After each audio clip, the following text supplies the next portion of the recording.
E começou mais um Entendo Nada. É o número 5. Este programa que tem o tema de O Caos no Ceará. A gente previu o caos no Brasil, chegou no Ceará primeiro. O negócio tá em caos lá, mas vamos discutir isso aqui. E este tema será apresentado por este que vos fala, Luiz Rossi. Olha só. E por ele. ele.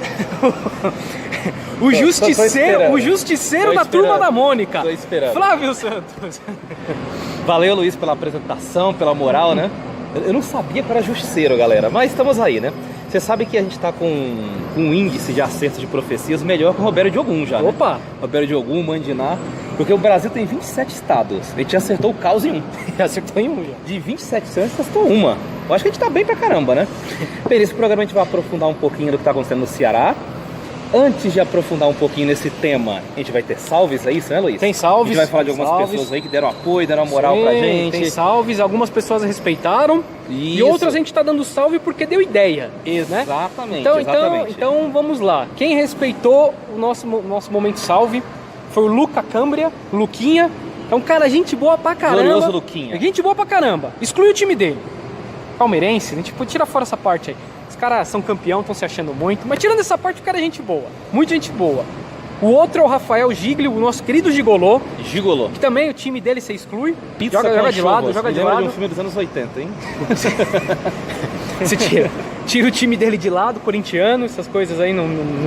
Aliás, ele se interessado em fazer um podcast de economia. Aí, ó, se algum ouvinte nosso tiver a fim de fazer um podcast de assunto economia, a gente pode passar os contatos, né? Porque podcast é sempre legal, cara. É sempre legal. Não, você disse que ele é corintiano, não é isso? É corintiano.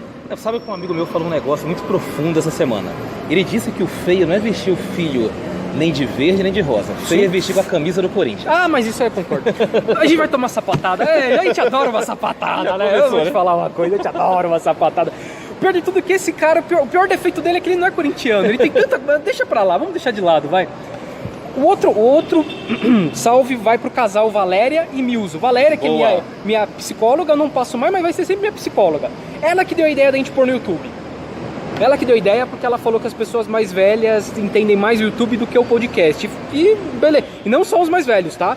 Muita gente nova aí. Porque o que eu te falo, cara, passou dos 25 anos na internet, você já tá velho. Pois é. Você já tá velho. Como eu falei no programa passado aqui, eu já tenho dificuldade com podcast. Sim. Eu com 36, eu pareço um velho de 80, com podcast já tenho dificuldade. Sim. Pra mim o YouTube, eu entro lá, é belezinha, cara, maravilha. É mais prático, muito mais prático. É mais prático. Acabaram os seus salvos? Não, tem mais um. Só falar da Valéria, do Milzo, que é o marido dela, que operou a coluna recentemente.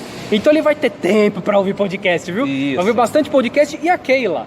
A Keila, que a gente fez um cursinho junto há um tempo atrás aí. Desde aquela época a gente não entende nada, né, Keila? Desde aquela época a gente continua não entendendo nada. Mas é isso, esses são meus salves. Tem salve também, Flávio? Tenho um só. Manda aí. Teve uma pessoa que mandou um áudio pra gente, o Luiz ouviu também, a Kátia. Kátia Lindona, um beijo pra você, obrigado pelas dicas, obrigado pelo apoio. E ela foi muito positiva com a gente, elogiou, tal, falou até das nossas vozes, hein, gente? Você vê que ponto chegou. A pessoa elogiou nossas vozes, falou que a gente tem voz bonita. Nível Walker Blas. Vai entrar na sessão do chamego também, viu? Isso, vai ter a sessão do chamego. Hoje não tem sapatada, mas vai ter chamego. Beijão, Kátia, obrigado, hein? Valeu, Kátia, valeu. Obrigado mesmo pelo elogio, viu? É isso aí. E aí, então vamos ao tema, né? Quebrar agora? Vamos ao tema, né? Tema chato, tema difícil. Tudo alegre, né? Todo mundo feliz, né? A gente vai continuar alegre, né? Continua alegre. Cearense é um povo alegre, cara. Veja o Fagner. Pois aquele meme que eu vi hoje. Veja o Fagner, a alegria do Fagner. Pois o meme que eu vi hoje. Pula o meme, vamos lá. Vamos entrar no tema.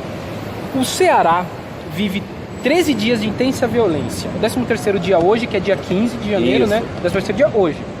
Ônibus incendiados, órgãos públicos atacados e viadutos alvos de explosão. Caramba, o negócio tá feio mesmo. Tá assustando o povo lá.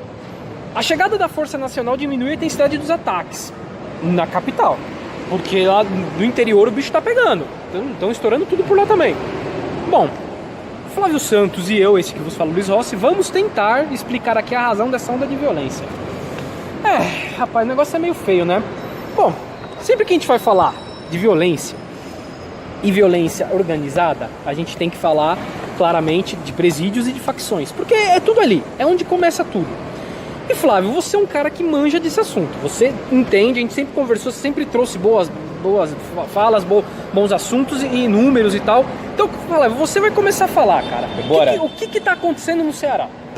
Olha, primeiro o que está acontecendo no Ceará é o seguinte, a situação em si, ela é causada por um fator inédito que nunca aconteceu na história do Brasil.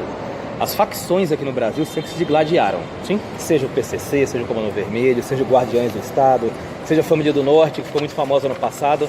E a situação em si no Ceará, a causa primária, é uma união de facções contra uma repressão maior no sistema prisional. Sim. Você falou de presídio aí, Luiz, é muito interessante a gente falar desse fator também, porque a violência aqui no Brasil, ela se organiza nos presídios. Sim. Quando a gente pensa em Colômbia, quando a gente pensa em México, e a gente vai entrar mais à frente nesse assunto, a violência e os grupos, eles primeiro se organizam nas ruas ou lá na plantação de cocaína, de maconha, nas fazendas. Aqui no Brasil, a gente sempre foi tão leniente com os presídios, teve sistemas presidiários tão corruptos, que a violência e o crime eles se organizou primeiro nos presídios. Sim. Então essa situação que está acontecendo no Ceará, ela primeiro teve o início do presídio, com um aumento da repressão, porque aqui quando você aperta um pouquinho o cara no presídio, quando você tenta reprimir um pouquinho mais o preso, ele reage na rua, porque ele tem uma força muito grande na rua, e essa união inédita de facções, que vale só para o Ceará. O segundo ponto é que hoje o Ceará, ele é um estado nevrálgico no Brasil. É um estado importantíssimo. Por quê? A gente vai falar um pouquinho mais à frente da expansão do PCC no Brasil, mas hoje o Ceará ele tem um porto que é disputado por todas as facções do Brasil para escoar cocaína para a Europa e outros países, e até da África. E ele tem uma capilaridade ali pelo sistema rodoviário, pela localização do Nordeste, de espalhar droga, espalhar a venda de cocaína, maconha e crack por todos os estados do Nordeste. Então essa situação que a gente vê no Ceará é fruto, claro, também da falência do Estado, dessa união de facções e do quanto o Ceará é importante. Você veja que pela primeira vez a gente está vendo táticas de guerrilha aqui no Brasil. Quando a gente pega lá atrás, em 2006, a gente via majoritariamente o PCC atacando viaturas, sim, atacando delegacias, sim. E eram ataques translocados, sabe? Tinha um ataque aqui, acolá, tinha uma organização básica dos ataques. A ordem era espalhar o caos. Não existia uma ordem, por exemplo, para afetar o sistema metroviário. Vamos parar uma Praça da Sé, explodir uma Praça da Sé para atrapalhar tudo. Não. A ordem era espalhar o caos. Nesse momento no Ceará, o que a gente vê é uma subida de degrau na tática de ataques criminosos. Então, quando se explode o viaduto, lembrando que o primeiro viaduto explodido foi um que liga o Ceará a Brasília, ou seja, que liga dois estados, a gente percebe que existe uma organização maior nos ataques e um plano desses ataques de atacar a estrutura do Estado. Antes a ideia era só manchar a imagem do Estado, mostrar que o crime organizado estava mais forte, tinha mais poder. Hoje é atrapalhar a estrutura do Estado e principalmente afetar o cotidiano das pessoas. Porque se o cara tá no presídio, se ele tá na periferia, numa favela, vendendo droga, tá se matando entre ele, ninguém liga. O cara fala, é bandido que tá morrendo, ninguém liga. Quando explode um viaduto, incendeia um ônibus, põe fogo no caminhão de coleta de lixo, ataca uma escola, a população começa a sentir na pele. Não só isso, que eu li, pouco que eu consegui ler sobre, né? Que as facções estão pegando na rua menores, pessoas que têm ligação ou não têm ligação com as facções, pagando para que essas pessoas pratiquem ataques. Chega a pagar-se até 5 mil reais, dependendo do tipo do ataque que a pessoa fizer. E foi preso quase 400 pessoas já nesse meio tempo. E um terço desses presos são menores de idade. Então, você vê que o negócio é... Eles vão pegando aquelas pessoas ali que estão no meio, que às vezes nem estão envolvidas com tráfico e tal. E pessoas que estão envolvidas com a droga, devendo, eles estão diminuindo a dívida ou acabando com a dívida para que a pessoa faça o ataque. Então você vê como que é guerrilha mesmo. Pega aquele lá, que não tá fazendo nada ali, chama, vamos colocar, dá uma grana pro cara, deixa ele, vai ser preso. O cara vira um projeto de mercenário. Vai virar um projeto de mercenário. Não, e assim, ele vai ser preso, o que vai acontecer com ele na prisão? Vai entrar pra uma das facções, cara. Então assim, ele além deles pensarem nisso, eles já estão aumentando o seu exército. E é um bom negócio recrutar um menor, porque o cara não tá ligado ao crime organizado, ele não conhece as engrenagens, e quando ele é pego, ele não denuncia ninguém. Não. O cara da traficante da esquina vem aqui, vem cá, filho, te dou 5 pau pra você incendiar um ônibus, tacar a Câmara Municipal.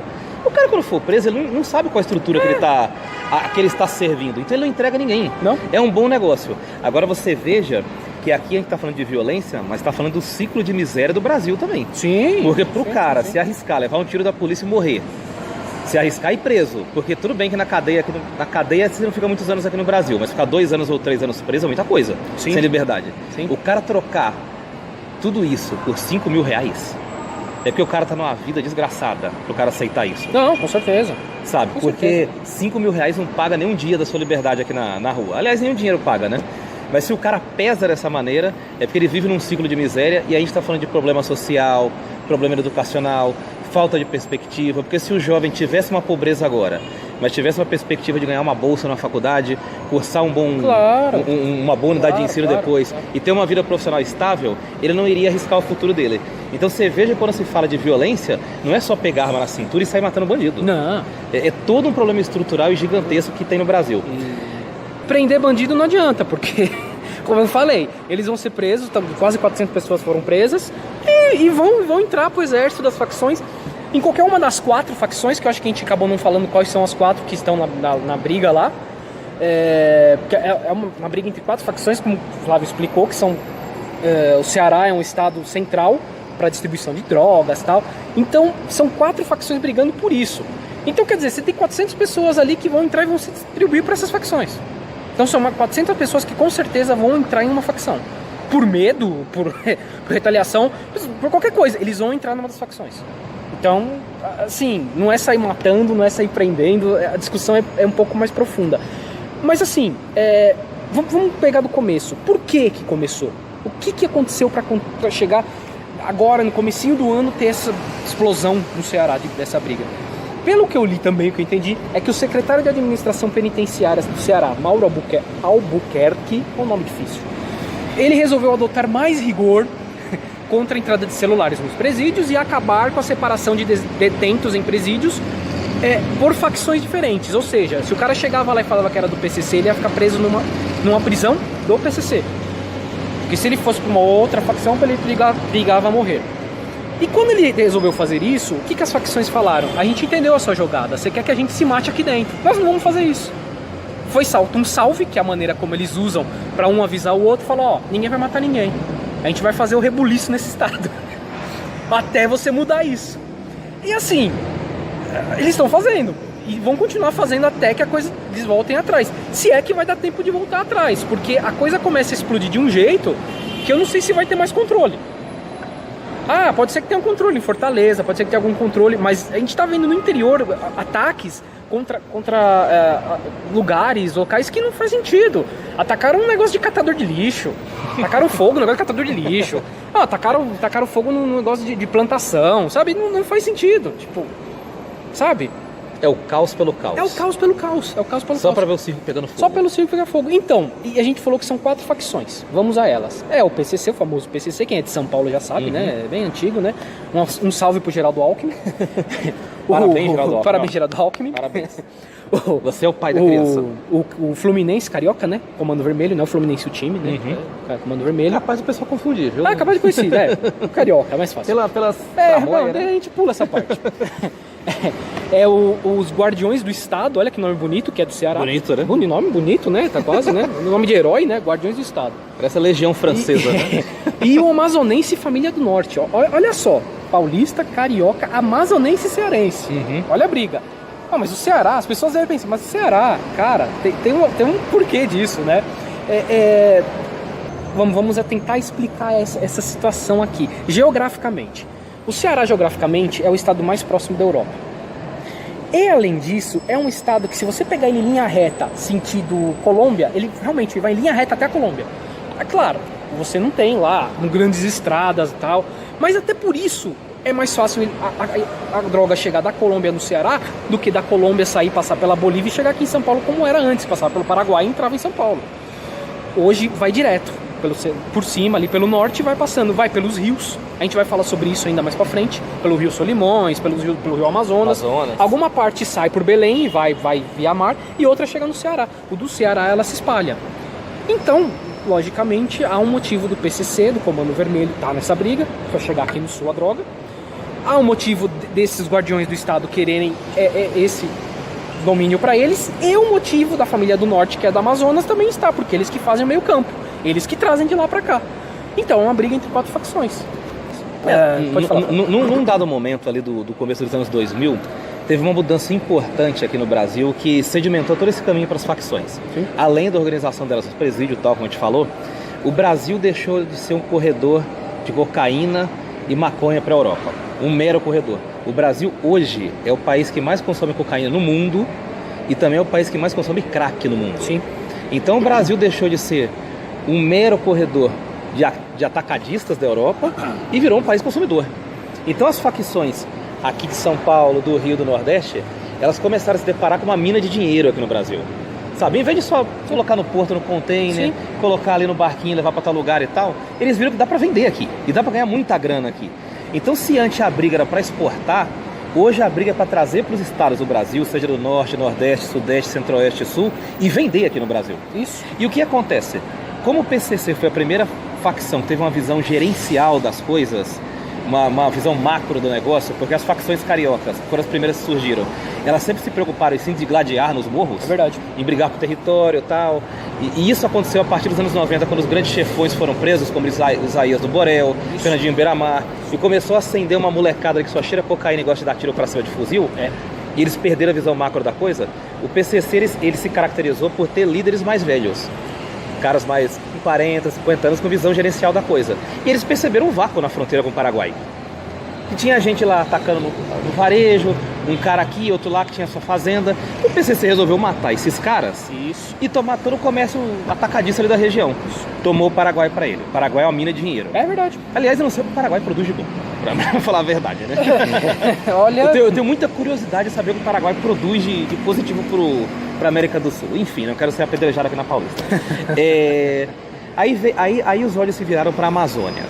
Ninguém aqui no Brasil sabia que tinha tal família do Norte no Amazonas. Verdade. A gente não ouvia falar dessas coisas. Não. Enquanto não houve aqueles massacres dos presídios no ano passado, ninguém sabia que tinha essa família do Norte. Ninguém sabia. E essa família do Norte, durante muitos anos, ela dominou a região da Amazônia, que também é uma região que rende muita grana por fronteira com a Venezuela, Colômbia e tudo mais. E o PCC, como não poderia deixar de ser, cresceu os olhos naquela região também. E está tentando tomar essa região. Pra você ter uma ideia da selvageria que está se instalando ali, hoje o PCC usa piratas no Rio Amazonas, no Rio Solimões. Bem engraçado. Sabe, não é pirata não, de Jack Sparrow, sabe, com o olho tampado, não é pirata sanguinário mesmo. E dizem que os caras, eles quartejam inimigos, queimam pessoas vivas. Isso. É um negócio bem cruel mesmo. Mas assim, me parece, pelo que a gente ouve falar, e no mundo do crime a gente ouve falar as coisas, a gente nunca tem certeza. Não dá pra afirmar nada. Porque a gente lida com pessoas mentirosas, porque o bandido é um mentiroso por natureza, sempre conta vantagem. Claro. Então, me parece que o PCC tá vencendo essa queda de braço. E o que restou? Restou o Ceará. É o último ponto, a última barreira ali. Sim. E quando o Luiz falou aí de PCC, Comando Vermelho, Guardiães do Estado e Família do Norte, você veja, cada uma tem origem no Estado. Essas facções regionais com a Guardiães do Estado, a Sindicato do Crime no Rio Grande do Norte, Bala na Cara do Rio Grande do Sul, elas começaram a se mexer quando viram que o PCC estava dominando o Brasil inteiro. Então por isso que a violência explodiu tanto no Nordeste e explodiu muito no Sul, também, como a gente fala. Também Rio Grande do Sul e Santa Catarina. Santa Catarina a violência está explosiva. Por quê? Questão de sobrevivência. Sabe, o negócio do PCC funciona assim, ele chega numa região de venda de drogas, ele oferece um tipo de franquia lá, o cara aceita vender a droga dele lá e dá a parte pro PCC, dá a parte do lucro. Claro que o bandido não vai aceitar isso nunca, gente. O bandido não quer dividir lucro com ninguém. Não. O cara não quer dividir nem com o pai e com a mãe, imagina com outro marmanjo peludo. Isso não existe. Tá bom. Então as facções começaram a reagir. Por isso que a gente viu essa migração de homicídios pro Nordeste e pro Sul. O Sudeste tá dominado. O Rio tem um cenário caótico dele lá, sírio e iraquístico desde sempre. E eles se matam entre eles. Minas mais ou menos estabilizado. Agora a fronteira é o Ceará. Ceará, Rio Grande do Norte, mas o Ceará efetivamente. Então, o que a gente percebe é que o Brasil está passando por um processo de transformação no crime e que talvez se forme aí o primeiro cartel brasileiro. Sabe quando você vê Narcos, quando você vê aquelas novelas mexicanas, vê aqueles filmes mexicanos e vê o Pablo Escobar com o bigodão, sabe? Você vê o El Chapo lá no México. O Brasil está se encaminhando para isso, com um diferencial. O cartel mexicano atuava só no México. O cartel colombiano de Medellín, de Cali, só na Colômbia. O Brasil está se tornando, está dando a base, a estrutura para o primeiro cartel transnacional da história do mundo, sabe? É uma coisa muito grave que está acontecendo aqui no continente sul-americano, porque a gente tem armas aqui em profusão, a gente tem drogas em profusão, e se um cartel for formado aqui, ele fatalmente vai ter um lucro que vai entrar na lista da Forbes ali dos 100 mais do ano, sabe? Um negócio gigantesco, sabe? E some-se a isso o caro de corrupção que a gente tem aqui no Brasil. Não, se junta tudo. Então o que a gente está vendo aqui são as dores do parto de um cartel original no Brasil, mas que vai se espalhar e vai ter influência na América do Sul inteira. Essas facções do Nordeste, do Sul, estão tentando brigar contra a formação desse cartel. Esse cartel. Porque o cartel, quando é formado, ele é um trator. Sim. Ele é uma coisa muito grande.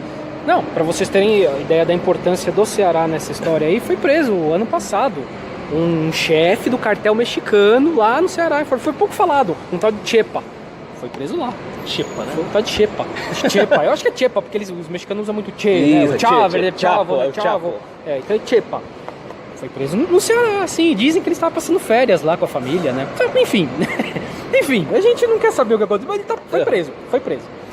Então, você falou que está sendo formado aí um cartel no Brasil que pode ser transnacional. A gente falou que nossa preocupação era Unasul, era Ursal. Guardem esse nome aqui, ó, Narcosul.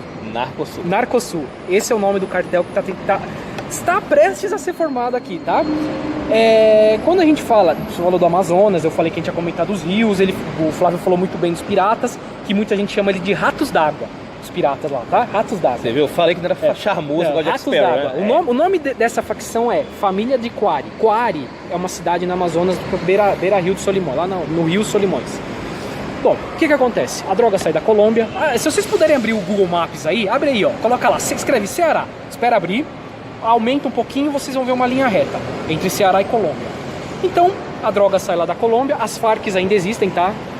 Ninguém acabou com as Farc, elas existem ainda. Elas só mudaram um pouquinho a história delas. Elas não praticam mais aquele terrorismo, porque não compensa.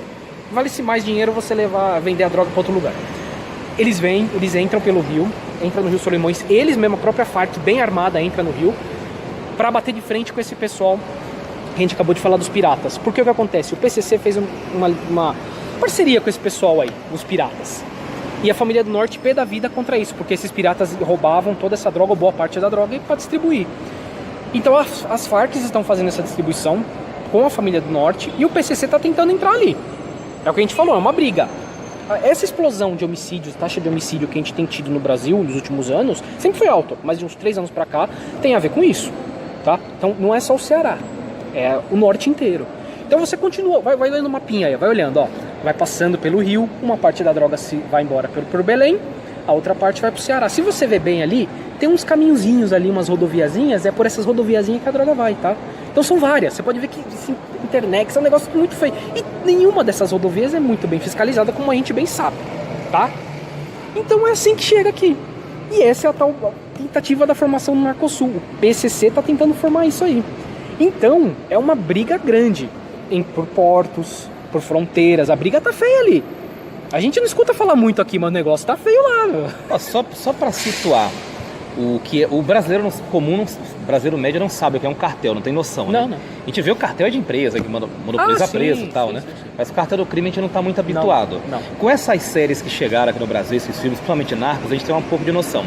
Você pega a história da Colômbia nos anos 90, eu e o Luiz vivemos isso à distância e tal, né? Sim. Inclusive eu lembro, eu era muito criança, mas eu lembro quando o Pablo Escobar foi morto. Não sei se você lembra disso. Lembro. Entrou um plantão da Globo lá, aquela coisa toda, e apareceu ele morto no telhado. Sabe, lá, morto pela polícia e tal. Lembro. E assim, pra você ter uma ideia do que é um cartel, na Colômbia, o Pablo Escobar, por exemplo, chegou a mandar derrubar um avião. Porque tinha um ministro lá, que era um desafeto dele. Isso. E ao invés de ele mandar matar o cara na rua, o que seria o mais comum, ele mandou derrubar o avião inteiro com 300 pessoas, sabe? E derrubou o avião. Com 300 pessoas. Você vê o nível de poder que um cartel tem. Por exemplo, tinha um processo contra o Pablo Escobar no Ministério da Justiça da Colômbia. O que o Pablo Escobar fez? Pagou um exército de 100 mercenários para invadir o Ministério da Justiça e colocar fogo. Você vê o nível de atuação? Não é atacar viatura, não é só explodir viaduto. O nível é um pouquinho mais acima. Por exemplo, outra coisa. O Pablo Escobar tentou se candidatar. É verdade. A ser político. É verdade, não lembrava disso. E olha só o show de horrores. Ele tentou se candidatar, ficou muito exposto, a mídia caiu em cima e o governo da Colômbia teve que fazer alguma coisa. E fazer alguma coisa, você imagina aspas assim gigantescas. Do tamanho do edifício Martinelli da Torre aqui da Paulista. O governo da Colômbia se reuniu com o Pablo Escobar, mandou um emissário. E o acordo foi o seguinte: o Pablo Escobar iria preso, só que ele mesmo iria construir a prisão dele. Mano. E aí ele fez o quê? Ele escolheu a montanha paradisíaca da Colômbia, fez lá um presídio gigantesco, que era a puta de uma mansão, com piscina, e entrava puta todo dia, entrava droga, aquela coisa toda. E de lá mesmo ele distribuía as drogas pra Colômbia e dava ordens. E isso é um cartel, gente. E isso é um cartel. E na fuga, inclusive depois ele começou a abusar muito nesse presídio, ele matou 2 pessoas e um repórter que estava na região filmou. E aí o governo da Colômbia teve que fazer alguma coisa, mais uma vez, entre aspas, gigantescas. Mandou o exército prender o Pablo Escobar. E o exército cercou a fortaleza lá do Pablo Escobar. E ele saiu no meio do exército e ninguém do exército prendeu o Pablo Escobar. Ficaram com medo de prender. Claro. Da repercussão. Claro. Você vê o tamanho da coisa. O exército tinha medo do cara. De líder de cartel.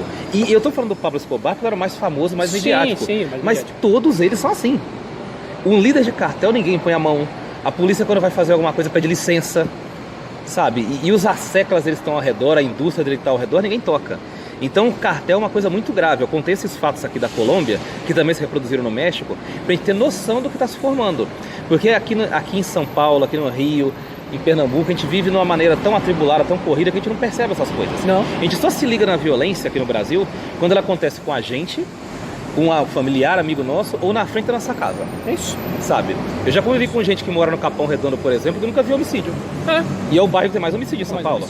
Então a gente não tem noção das estruturas de violência que tem ao nosso redor. Sim. E de como ela se desempenha. Mas o fato é que debaixo do nosso nariz está se formando uma coisa gigantesca, uma coisa maior que o Everest em termos de criminalidade. Rapaz, o negócio é feio, cara. Mas é isso, né? Na verdade, a gente aqui trouxe mais um mapa de como está a situação, né? Como que vai acontecer, o que vai ser, é difícil a gente afirmar aqui. Porque é aquela coisa, a gente conta muito com a inércia do Estado, né? Exatamente. O Estado não sabe o que fazer. Entrou o Bolsonaro, entrou o Moro, tudo bem, vamos ver o que eles vão fazer. Porque até agora, o que o Moro fez foi mandar a tropa nacional, né? Tropa Nacional que fala. Força de Segurança Nacional. E assim, isso aí é paliativo, né? Vai chegar lá, vai ficar lá uns dias lá, vai tentar abafar a situação e quando for embora a coisa volta como estava. Então, assim, eu sempre defendi que é necessário um plano de segurança nacional, mas assim, um plano de segurança nacional que só vai dar resultado provavelmente daqui a uns 20 anos. Mas por quê? Você vai ter que focar na educação, você vai ter que focar também em prisões, vai ter que mudar o sistema carcerário do Brasil, que ninguém quer mexer. Então não tem medo ou porque não quer mexer mesmo. Porque enquanto for do jeito que tá, meu amigo, não vai mudar. Preso tem que entrar lá e tem que se ferrar mesmo, tem que ser, legal. Você só tá aumentando o número de pessoas que vão sair mais revoltadas da prisão e vão entrar nas facções, meu amigo. Então não é assim. A gente vê as respostas do Estado e a gente vê que o Brasil ele não tá agindo em consonância com a forma que é combatido o crime no mundo. Não. E nem com as técnicas de combate que existem no mundo.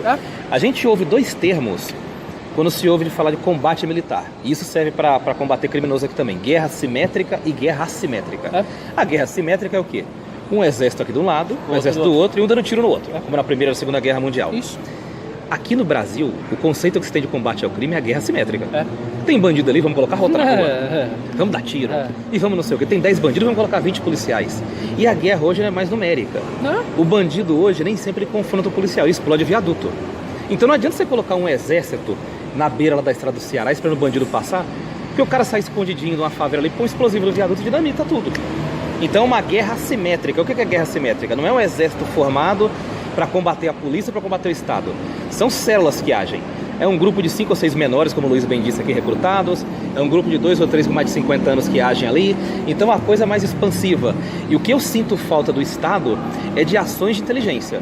Eu acho muito patético quando entra um governo, aí fala, olha, a gente está entregando 300 viaturas. Não, primeiro que isso é uma mentira, porque está entregando 300, mas tem 250 encostadas lá com problema, porque está com problema mecânico, e mais 50 que parou de rodar porque já venceu. Então não são 300 novas, são 300 repostas.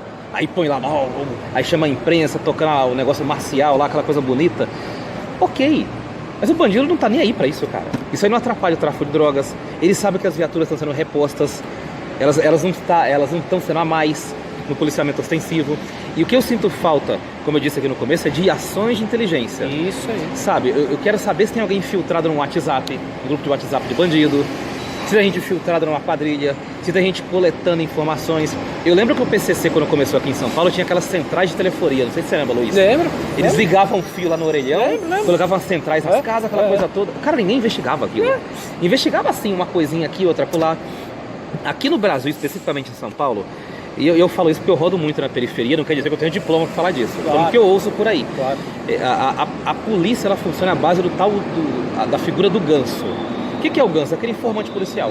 Ou é a mulher do bandido, ou é o cara do boteco da favela, ou é o próprio bandido. Inclusive, quando você vê falar de denúncia anônima, a maioria é bandido que denuncia. É verdade. É o cara de olho grande do dinheiro que o outro ganhou, Verdade. ou ele ficou fora da partilha. Então a polícia aquela vive de denuncismo. Não é inteligência. Às vezes o delegado da televisão vai lá no Datena e fala, olha, a gente fez uma bela investigação. Não fez porcaria nenhuma. Foi o cara lá do boteco da favela que entregou lá, tô vendendo droga, você tá ganhando mais dinheiro que eu, tô incomodado com isso. Então a polícia, ela funciona assim, com uma inteligência mentirosa, uma inteligência fake, ó a gente falando de fake de novo. Sempre. Com uma inteligência que não funciona na prática. Deveria ter mais uma inteligência voltada para informática, para computação, para telefonia, para estatística. Aqui em São Paulo a gente tem o Infocrim, que é um sistema que mostra onde tem mais crime nas ruas. Quando você pega um bairro que tem muito homicídio, você vai ver que os homicídios se concentram em 5 ou 6 ruas. É verdade. Agora, o que se faz com esses dados? Nada. O que se faz, gente? Põe lá pra Globo mostrar, tá vendo? É bonito, é bonito pra caramba. Isso. Então, um computador com um monitor brilhando, aquele logotipo do Windows rodando, exatamente. é bonito, mas nem né? sempre é funcional. Se você não tem um profissional preparado do outro lado do computador, da tela, a coisa não funciona. Olha, eu vou dar um relato aqui rapidinho, Luiz. Há um tempo atrás eu fiz um concurso para agente de telecomunicações na Polícia Civil. Sim.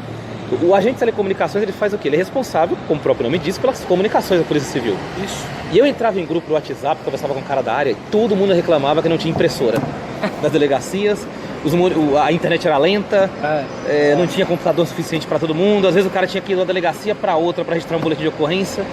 O que adianta ter um carro com nome bonito e não ter que nesse caso é um cara que trabalha com a inteligência, essencialmente, e não tem estrutura. Não tem estrutura. Então, ou você não tem material humano, não tem estrutura. O que adianta? Vai combater o crime como assim? Nada. Sabe? Eu tenho certeza que lá no Ceará, com essas explosões de viaduto, a polícia não sabia como ser isso aí. Não. Imagina, devia ter um bochicho ali que vai ter ataque e tal. Mas vai explodir viaduto, ninguém sabia, cara. Não. Ninguém sabia. Tanto que estão explodindo até hoje, ninguém previne. Não. Aliás, a gente pegou todas essas informações que a gente pegou aqui, não é porque a gente conhece ninguém lá do PCC ou da polícia. Imagina. Tudo a gente pegou lendo em sites, pegando os dados do Infocrim, tá tudo isso aí. Então, cara, tá tudo aí. Nós dois aqui foi lá, fez uma busca mais ou menos e conseguiu fazer um programa mais ou menos. Já colocando até dizendo o que vai acontecer no futuro. Ou seja, se nós dois estamos conseguindo isso, eu acho que a polícia também podia conseguir, né? Exatamente. Se for, mas enfim, né? É isso. Olha, você falou de internet, me veio aqui um negócio que eu vou falar pra quem tá nos ouvindo, que pra você ver como tem facilidade de informação sobre o crime na internet. Sobre como funciona, claro que as entranhas não. Tem um blog na internet chamado Crime News. Sim. É um blog do Rio de Janeiro. Ele é um blog, uma página do Facebook. Se você quiser saber como é o mundo do crime, entra nessa porcaria desse blog, cara, porque é assustador. Você vai ver que nos comentários os caras torcem pros traficantes do Rio.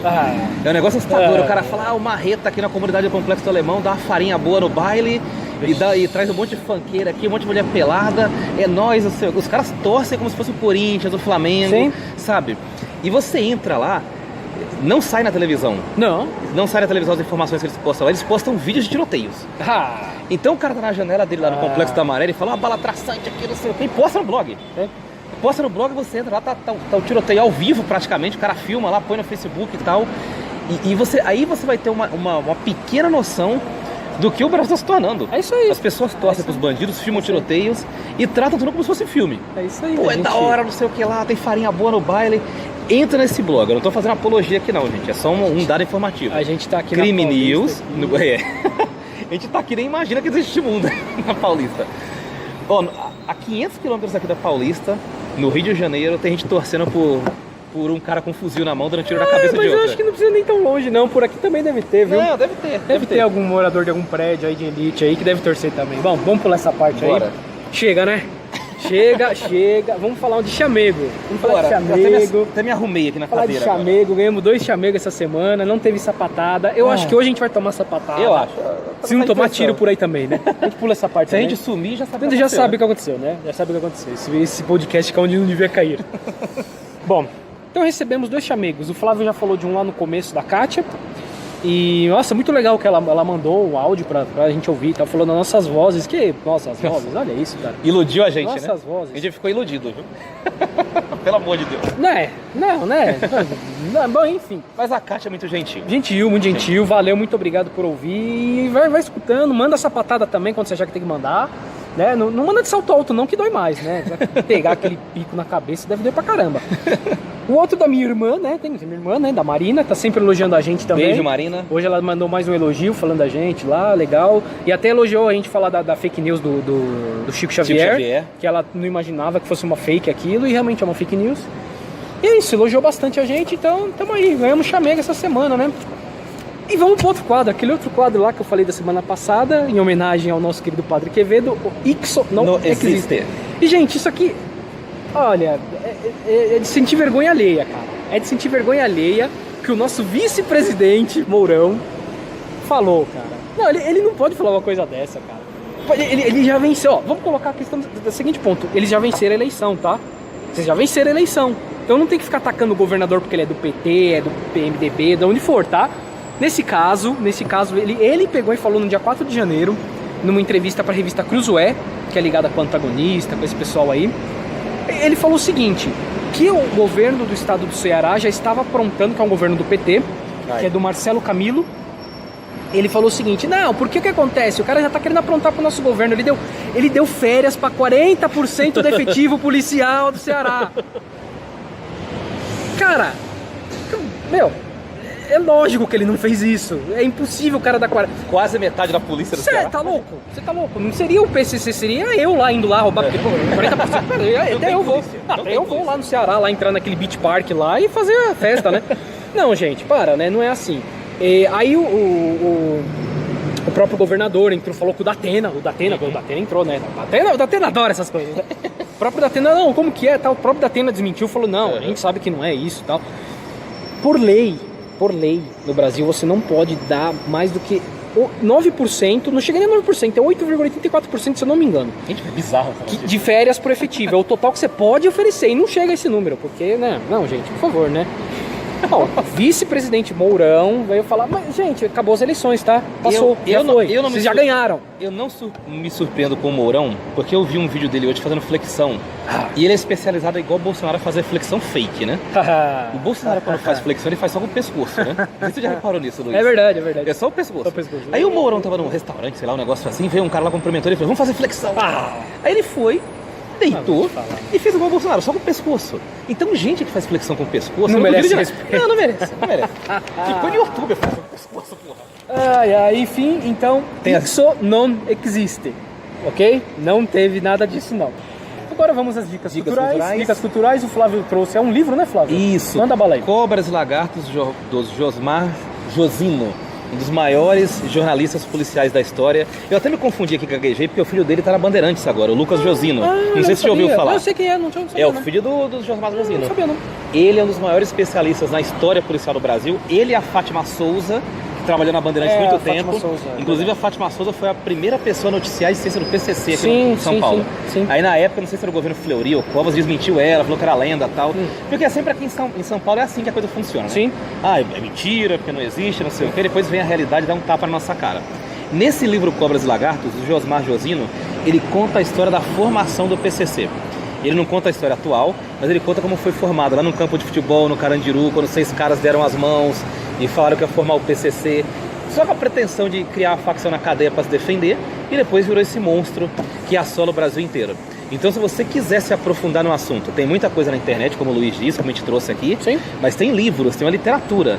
Você tem o Diário de um Detento, você tem o livro Carandiru, do Drauzio Varela, muito bom, que falam indiretamente do PCC, mas esse fala diretamente do PCC, como funcionou a primeira estrutura do PCC, os primeiros líderes, Geleião, Cezão, como Marcola ascenderam o mundo do crime, porque hoje todo mundo fala que ele é um líder culto, inteligente, articulado, mas todo líder do crime ascende à custa de muita traição e muito derramamento de sangue. Verdade. E foi assim que ele subiu no crime. Esse livro conta passo a passo a história de formação do PCC e como ele se tornou o que é hoje. Eu na verdade não tinha uma dica cultural assim pra hoje. Eu não assisti Narcos, então eu vou falar, assistam Narcos, pelo que eu já li sobre, ele explica bem o funcionamento de um cartel.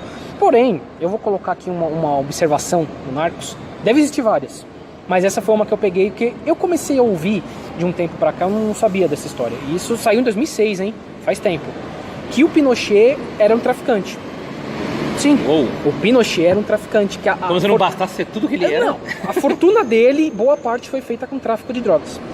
Ah, mas lá no Narcos fala que ele combateu o tráfico, expulsou os traficantes pra Colômbia, com o Chile e tal. Não, é verdade, ele expulsou os traficantes foram embora pra Colômbia. E ficou pra ele todo o tráfico, tá? Não só pra ele, como o exército Não foi também um motivo participou. nobre, né? Em 2006, o braço direito dele, que agora eu não me lembro o nome, eu vou colocar depois nas Gugadas, porque agora a gente tem esse lugar que eu escrevo Gugadas, onde a gente coloca quando a gente não lembra aqui ou quem te errou. Então nas Gugadas vai estar lá. Ele como falou que acontecia assim, o Pinochet ficou com tudo aquilo, o próprio exército fazia a cocaína, a pasta base de cocaína, não sei exatamente os termos, mas a próprio exército fazia e mandava para a Europa. Então você tem vários jornais que relatam cocaína vinda do Chile, de toneladas para a Espanha, de toneladas. Só que isso nunca foi muito falado, porque o Pinochet tinha uma certa ligação lá com a CIA não queria se queimar, porque afinal era guerra às drogas, né? Nossa, né? O nosso querido Ronald Reagan, né? Que legal, guerra às drogas que perdeu feio, né? Isso ninguém fala, perdeu feio. Assim como o governo do México perdeu a guerra das drogas também Perdeu agora. E o Brasil tá perdendo também. Né? O Brasil tá perdendo também. Então, às vezes a gente acaba falando, não, Pinochet, do neoliberalismo, não sei o quê. Meu amigo, ele era traficante, tá? E tem gente que idolatra o Pinochet, né? Não, tem. Não, no próprio Narcos tem essa passagem falando do Pinochet. Gente, então eu vou deixar nos links os textos que eu li sobre a reportagem de 2006 da Folha do Estadão, tá? Pra vocês lerem e entenderem exatamente como funcionava isso. Mas assim, Narcos é bom pra vocês entenderem como funciona. E um detalhe, o Flávio falou do Pablo Escobar, é que eu não consigo lembrar o nome do documentário. Eu tô sem um computador aqui, a gente tá gravando ao vivo, então eu não vou conseguir levar, vou colocar nas Gugadas também. É sobre os hipopótamos na Colômbia. Boa. Virou uma praga, cara. O Pablo Escobar tinha o seu próprio zoológico. Tinha um zoológico. E os hipopótamos se adaptaram muito bem. E quando ele foi preso, ficou lá o zoológico. Esqueceram do zoológico lá. Os animais, alguns morreram porque não se adaptaram, mas os hipopótamos se adaptaram muito bem. Os hipopótamos são uma praga na Colômbia. É incrível. Os hipopótamos são uma praga. Existe um documentário sobre isso, eu não consigo lembrar o nome agora, mas eu vou deixar nas Gugadas, tá? É muito bom esse documentário engraçado. Foi muito bom, Luiz, lembrar disso, porque a abertura de Narcos era muito bonita. E tem uns episódios que passam animais do Pablo Escobar, é bizarro, cara. O Pablo Escobar tá negociando droga, que tem uma girafa atrás dele. Tem um elefante atrás dele. É um negócio surreal. É surreal. Você fala, é Colômbia isso, gente? Colômbia. Tem uma girafa toda colorida, né? Pescoço enorme atrás dele, o cara negociando cocaína e parece uma savana africana. É genial, cara. Olha, seria engraçado. É triste, mas é engraçado, gente. Olha, é demais. Depois dessa, a gente só pode encerrar o programa. Porque, olha, vamos encerrar o programa. É isso aí, gente. O programa foi meio pesado hoje, mas é isso aí, cara. O futuro é esse, viu? Eu não entendo nada disso. Eu entendo nada disso aí. A gente tá aqui pra tentar explicar alguma coisa. A partir daí, vocês vão atrás. Nem sempre coisas bonitas, nem sempre coisas agradáveis. Não, nem sempre. Semana que vem a gente vai ter um tema light, né? Ah, tem que ser, porque olha, tem que ter um tema light. Aguarde, vai ter um negocinho light, todo mundo vai gostar. Uma música que tá na moda aí, viu? Tem a ver. Vamos falar disso aí mesmo, né? Isso, vocês vão esperar. Tem a ver com o nome de mulher, viu? Tem a ver com o nome de mulher. Vocês vão adorar. Eu sei que tá na cabeça de vocês. Então é isso aí, Luigi. Vamos encerrando. Tratativas finais. É isso aí, gente. Valeu. Obrigado. Vamos continuar escutando aí. A regra do salve continua a mesma, tá? Boa. Continua a mesma. E é isso aí, gente. Valeu. Valeu. Até mais, gente. Escutem podcast. Escutem podcast.